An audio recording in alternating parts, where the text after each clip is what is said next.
celog dana. Tim novinara i snimatelja iz cele Srbije. Na optužbi koje stižu na račun igumana manastira Dečani i Save Janjića. Evo priče. Eksperti za međunarodnu politiku David Phillips i Daniel Server pišu da ne očekuju da će želje Evropske unije, zemlje koje nisu priznale Kosovo, promeniti svoje stavove, osim Grčke koja bi to mogla da učini. Sa druge strane, Slobodan Zečević sa Instituta za evropske studije tvrdi da je na Kosovu prisutan agresivan albanski nacionalizam koji pokušava da etnički očisti Kosovo i da ga pripoji Albaniji. Nedavno je i Savez za zaštitu ljudskih prava i sloboda iz Prištine pozvao da se pokrene istraga protiv igumana manastira Visoki Dečani Save Janjića zbog navodnih ratnih zločina. O svemu tome ovoga jutra razgovaram sa neočekivanim gostom, neočekivanih stavova i sa mnogo iskustva i znanja. Kristijan Kaš, bivši oficir KFOR-a na Kosovu i Metohiji u našem studiju. Hvala vam, gospodine. Hvala vam na pozivu. Ali niste sami, došli ste sa Jamie Sheaom. Da, Jamie Shea, ne znam ako mlađe gledalci zna ko je to. Ali to je bio taj glavni portparol NATO-a. Čovek koji je izmislio izraz kolateralna šteta. Pa da, i on je lagao toliko. I Norveška, oni su mene poslali kao portparol ceo NATO pakta. Nisam dobio taj posao, tačno, ali ja sam bio odgovoran za internet.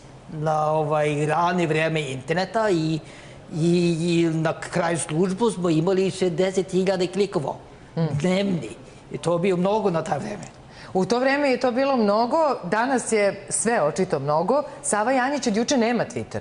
Izbrisali su mu posle citiranja Biblije. Hoćete da pročitam? Ajde, hoćete ja da pročitam. Kako je rekao? Blaženi ste kada vas sramote i progone i lažući govore protiv vas svakojake rđave reči zbog mene. Radujte se i veselite se jer je velika plata vaša na nebesima. Taj tweet je uklonjen, a onda je uklonjen i Twitter nalog Save Janjić. Twitter, to je, nažalost, da kažem, to je možda dobro za neki novinari koji misli da su pametni i tako, ali u stvari to je vrlo, vrlo opasna medija, kao i Facebook. Jeste, svi su mediji opasni. Oni su brisali predsjednik Amerike, SAD, Donalda Trumpa. I oni su pravili cenzura protiv najstarije novine u Americi. Sećamo se u toku izborne kampanje, da. Pa da, i nisam iznenađenjen da su sklonili Twitter. Zato što kada pričate evanđelje i tako, onda ste pričao mržnju i tako. Ali naravno, ne znam ako ste imali priliku da upoznate otac Sava. Ali vi jeste. Ja sam postao slike, nadam se da ste montirali slike i tako. Evo, sada to ide upravo. Htjela sam da vas pitam, dakle, vi ste bili oficir KFOR-a. Da. I šta se dogodilo? Dakle, kako prelazite na drugu stranu? Šta shvatate i kako? Ja sam mislio da ja sam bio taj medved. Da dolazim tamo, da brani dobri ljudi protiv zlo ljudi. I tako radi medved, znaš. I oni su rekli da ja sam malo Jamie Shea. Dakle, svako je po malo Jamie Shea bio u tom trenutku. Da, ja sam bio malo Jamie Shea. Nisam lagao, svesno, jeste. Nego ste verovali u to. Da, ja sam bio u sistemu i onda sam dao ime. Taj ljubki meda od koga niko ne bi očekivao ništa loše. Da, ali kad ja stavim prst na vas, Irena, onda je 3 prsti na mene. Ali šta je važno danas, to naravno Sava Janjić, fantastičan čovjek. Ako imate priliku da idete u Dečani monastir, ja sam odlučio da nosim moj majicu Dečani monastir, Visoki Dečani, umjesto kravatu i košulju danas. Da, fantastično ste odabrali, svaka čast. Da. I ako imate priliku da idete tamo u Dečani i da slušate njegov propoved, kako Sava Janjić, on je stvarno Božji čovjek. I propoveda evanđelije. Tako. I nevjerovatno da zlo Twitter i tako su stavili cenzura.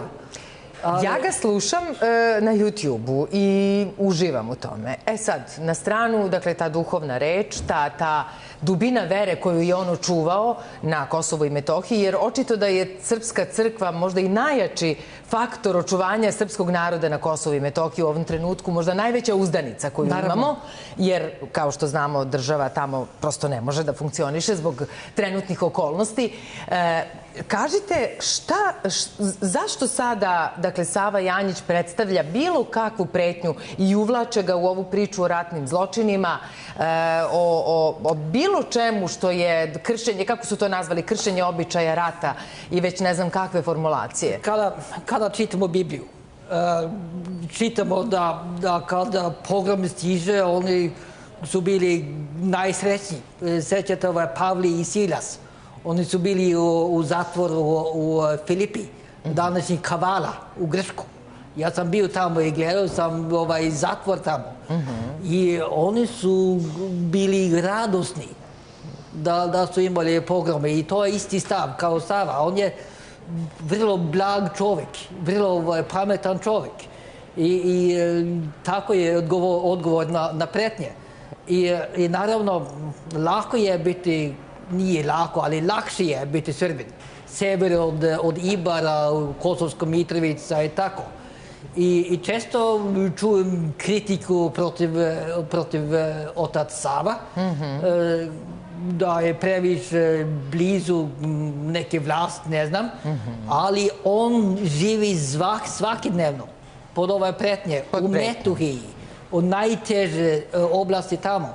I ja putem koliko često mogu, nisam mogu sada zbog virusa, ali ja putujem za udruženje Stup kralja Stefana. Naćete to na Facebook ili tako nešto.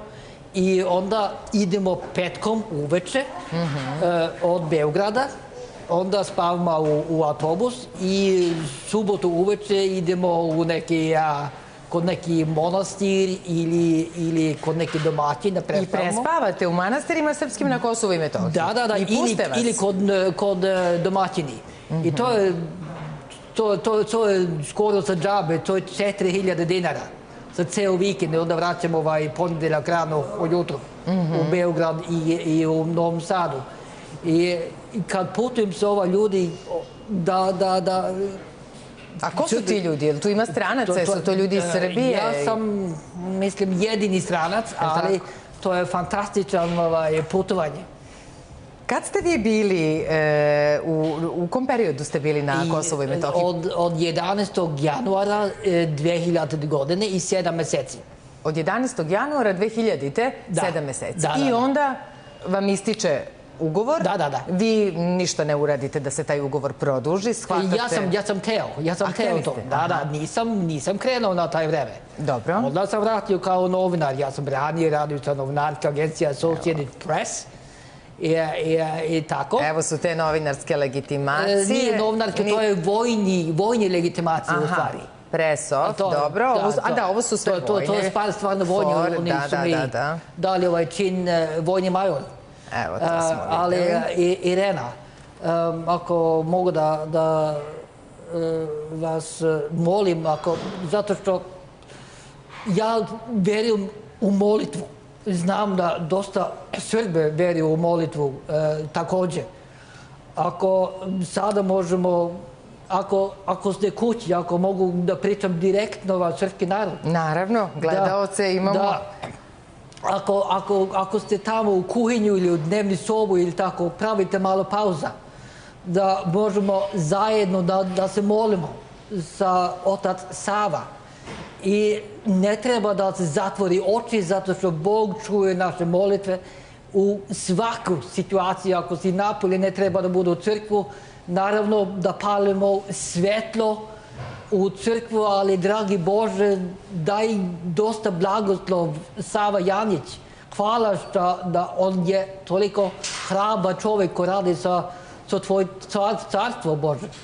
I tako možemo da otvorimo U nekoliko rečenica možemo da otvorimo jednu zajedničku molitvu za velikog čoveka čija je sudbina neizvesna. Mi ne znamo da li će im poći za rukom da ga stave na tu listu ratnih zločinaca, da mu pripišu dela kao što je zadržavanje i mučenje albanskih talaca, da je manastir bio vojna baza, da se tu delilo oružje mobilisanim Srbima. Dakle, u jednoj formulaciji koja je potpuno izopštena od situacije u kojoj su Srbi bili u tom trenutku. Mi smo slušali puno razgovora koje je sa medijima vodio i blaženo počivši vladika Amfilohije, koji je bio takođe na tom mestu, i mnogi drugi monasi. Dakle, na nama je da ne izgubimo razum u ovim smutnim vremenima, ali je isto tako i veliki cilj da znamo šta sad hoće Albanci, zašto Sava smeta. Jer njegova duhovna snaga smeta ili žele Dečane, recimo, udaraju na monaha, kako neki pišu, a ciljaju manastir. Ali, Irena, drugačije situacije na drugačije delo Kosmeta. Najteža oblast to je na Metuji, tamo Peć, Dečani i taj oblast. Lakše je tamo na istok, Gnjiljani i tako. Ali Albancima oni hoće svoju zemlju i možda da nisu svesni, ali gleda da otac Sava je moćan, duhovni. Ali naravno imamo i duhovni dimenziju, to je vrlo važno da Srbe putuje na Kosmetu i da zna svoje porekla, svoje vere. Jasno. I drugi je politiku. Vi ste pomenuli Grčka i tako, da za neki veliki zemlje koji može da povuči priznanje Kosova i tako. Ne znam koliko to može. Naprimjer, moja zemlja, Norveška, neće biti prvo, ni drugi ili treći ili 10. zemlja koja povuči priznanje Kosova. Ali, recimo, ja sam sada u procesu da dobijem srpski pasoš. Ja imam stalno boravak, da. Ali šta može posljedica ako, na primjer, predsjednik Vučić mi pošalje kao svoj ambasador u Oslo, da ja kao bivši agresor mogu da se vratim u Norvešku. Preobrađeni vernik draži je nego svaki drugi. Da, ali da pijem kafu sa članom parlamentu i tako i da pitam zašto, gospodine i gospođa, ste glasili za rat protiv Jugoslavije 1999. Da. Zašto? Zašto vam je u interesu da Kosovo ne bude srpsko? I taj razgovor da budemo malo više strateški. Naravno, ja ne bih predložio da idu EU i naravno ne NATO, da dobije neke uslove da prodamo Kosmetu. Molim vas, predsjedniče Vučiću, nemojte da prodajte ni 1 kvadratni centimetar Kosmeta. I uzmite u obzir budućeg ambasadora. Jako ste dobro naučili srpski. Kao majmun i znam dovoljno da pravim probleme, nije dovoljno da ih rešim.